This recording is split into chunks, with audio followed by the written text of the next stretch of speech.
Yeah, I want to say good afternoon, good evening to all Native American church people across Canada, around the States. My name is Howard Clay. I came from Mosquito Reserve. My borrowed last name is Clay, and I'm originally by right supposed to be a Lightfoot. My dad is George Lightfoot. I grew up with this Holy Sacrament since I was in my mother's womb, when my mother used to come and bring in water. Now, where my late dad, George Lightfoot, they used to conduct services, and that's when I must have started using medicine. Now today I'm 63 years old. Came across this Holy Sacrament since I was a brand newborn baby, and up to date, and I'm still able to run and walk with my great-great-grandchildren. I'm so happy like that Holy Sacrament, what he done for me and what he did for my kids. Good afternoon, good evening. My name's Benson, and we've been asked here to talk about Native American Church of Canada, how it got here and how it started. And I'm here with my uncle here, Howard. His late dad was founder of this Native American Church back in the 30s when he used to travel around. The stories that they told us that he used to travel in a rodeo circuit, that old man, his name was George Lightfoot. He was related to my chapan. Her name is Mary Baptiste, the old lady, one of the old ladies in Red Pheasant that lived to be over 100. That was his sister. That's how I'm related to Howard as my uncle. And back in the 30s, late 30s, about 1938, 37, my late mom told me he came and visited them in their home. That old man showed up there in the morning in the winter time. He came from Fort Hall, Idaho, and he came and visited his sister. Her sister, my great chapan, and he told her that I brought a medicine, a powerful medicine was passed on to me. I brought it back here for us to use. That's what he was telling his sister. And the sister said, "Oh, geez, I don't know if anybody's going to listen to you," he was telling his little brother. Because that time my great chapan, George Lightfoot, he was a cowboy, rode in the rodeos, and he was a guy you got to be scared of. He was a real big man, and that's why his sister said that nobody's going to listen to you. That time there was powerful people in our community. They really followed their traditional ways back then. And they weren't going to just accept anybody to bring medicine in a community, something that they don't know. So they had a doctor, and my grandma and my grandpa, George Lightfoot, and his sister. Pretty soon that old lady kind of thought about it. He said, maybe you're right, he told his little brother. Long time ago I used to hear our old people here, when they do pipe, they used to give up smoke to that one that's powerful, that's sitting in the south. Maybe that's the one you brought. That's what he told his brother. If it's the one, he told him, take care of it. Really watch how you look after it. He was telling his little brother that. If it's the one, he said, like you were telling me, it heals people. It heals people that can walk like that. Maybe that's the one that old people used to talk about, that sit in the south side, the powerful one. And that's how it started. That my mom told me that story. But from there, he had to hide. He couldn't come out like to the community. He had ceremonies, but in his own private area, like they'd go away from maybe out of the community. He'd have one or two people going to that ceremony. And they couldn't hit that drum loud because they're scared the community, somebody would hear it. They would have to kind of like tap it. And they couldn't sing too loud because it was nobody knew about what Native American church was. People, that time they're powerful, Sundance men and, like that. And then after a while, they did that for so long, they hid when they had a ceremony. The first ceremony they had, I think there were only 3 of them. The first ceremony in Canada. That George Lightfoot and that Paul Stone put in a Paul Spyglass. Paul Spyglass. And that old lady, the real old lady, that one too lived to be over 100. It was, someone you see, Marianne Dressman. Not too long ago he passed away, that old lady. That one was his first lady to bring in the water in a ceremony in Canada, Native American Church of Canada. And from there they kept on. Pretty soon, next ceremony, there was 4 of them.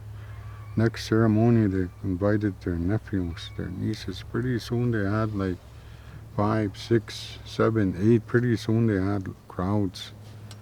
And then Paul Stone come in there now. My late cousin, Nistas Paul Stone.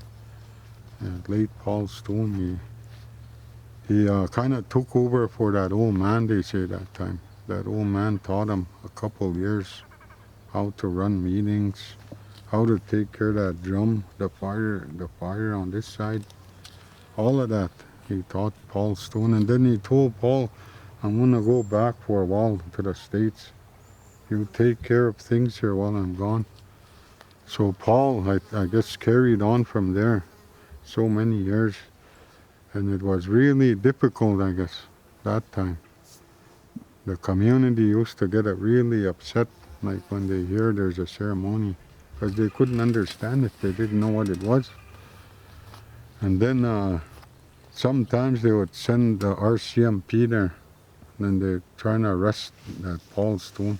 Even to the point sometimes they would take him away. They'd go put him in jail. I think they confiscated those instruments. Those instruments, right? they'll take them, they'll put them away. Like that. They struggled. They struggled, those old men, with that Native American church, and the old ladies with it too. Their wives, they struggled with this way to get it to where it's at right now today. They had to come through hard times, even to the point they used to tell us they used to hitchhike to go get medicine. That's way up there, and they had to hitchhike to Fort Hall, Idaho, to go get medicine from North Belfort, Saskatchewan. That's a long ways. Sometimes they said they had to sleep in a side of the road. Sometimes they weren't eating how many days. And they just keep walking. And when they get over there, same thing, they come back. Sometimes they used to jump on a train, I guess. That train would come bring them so far. And then they start walking. They really struggled, but they said that they knew it was a good way of life. That's why they sacrificed themselves to get that ceremony going for our communities. But it was a struggle. It was a struggle until in 1954, they kind of Tired of it. tired of it, hiding and people getting after them, and they loved their way. They knew what that ceremony was really doing a lot of good for them, helping people. They didn't have to pay anything. People are sick. They came there. They got well. And then they were helping people like that. A lot of people. Even some of those little kids, they couldn't walk back then. They had those sicknesses going around like that. Polio, they couldn't even lift their hands, couldn't feed themselves. They had sicknesses. And that medicine helped them to get back up on their feet, those little kids. And they started walking around. They started to work, do things with their hands, and even to start talking like that. That medicine was helping them like that. They were seeing those miracles happen. And then that's when they started looking around and searching some kind of help to help them. And then they sent word to the States. There was a man over there named Frank Texican. He was a crew guy. He was a president for a Native American church of North America on that side. And they asked him to come down, to come and help. They sent word over there. Not too long after that, that man showed up, 1954. He came with a man named Bill Russell, and they already had documents with them that they were using in the States already, how to protect that Native American church, how to not to be bothered when you have a ceremony. They already had documents that was helping them on the state side.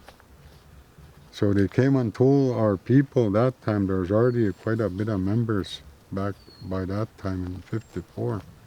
My uncles, Gumopies, George Baptiste, those guys were already using it, and John Nicotine, other ones like that. And there was already a lot of members in Mosquito. The both reserves. Both reserves. They got together. They got together, and they had like a meeting, the discussions. And then those Bill Russell and that Frank Texican showed up, and they told them what's been going on here. They had to hide, and they couldn't have ceremonies. They couldn't join themselves. They couldn't relax. That Frank Texican told them, you invite people in there, important people. So they did. They invited a doctor to come in there. A doctor, I forget his name now. He was invited to. He's from the mental health. That doctor was there, and they invited a guy from the press to write about that story. And they invited a lawyer, I think, yeah, one lawyer. So that time of that ceremony, towards the morning before that ceremony came to conclusion, they made a name. They thought of a name. It was called Native American Church of Canada. That's how they had all agreed for that Native American church to be named after for. So I don't know how the future's going to be. I hope we still have our name up there where it was recognized over there in the borders and where the medicine grows over there. I hope we can still have close communications with those people that keep this medicine, Holy Sacrament over there in around Texas and Mexico. And bless and pray for them every day, and every weekend when I go to ceremonies, I think about it. We still want to utilize this Holy Sacrament here in our Mother Earth here. That I'm so glad He came and found us here, that we can still utilize it, and that our young generation can still utilize it and use it in a good way. That way, this Holy Sacrament will still have this power, that He had when He came and first came down to our areas, our communities. That time it was real powerful. I hope it still has its powers like that.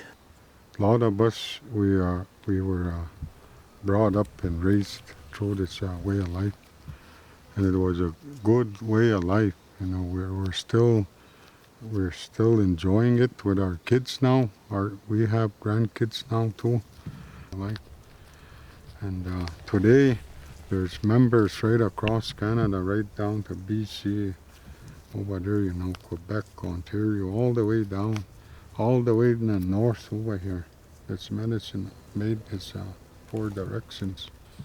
And there's a lot of members now, just about every community in Canada, in Alberta, BC, a lot of members today.